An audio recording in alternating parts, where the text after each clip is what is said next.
டீலரும் நல்லா தான் இருக்கு. பச்சை துண்டுலாம் காணும் காணும் நான் அப்புறம்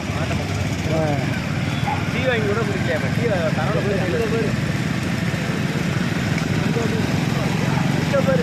ஏய் அங்கே பாரு அங்கே பாரு அங்கே பாரு அங்கே பாரு அங்கே பாரு போற போற போற போற போற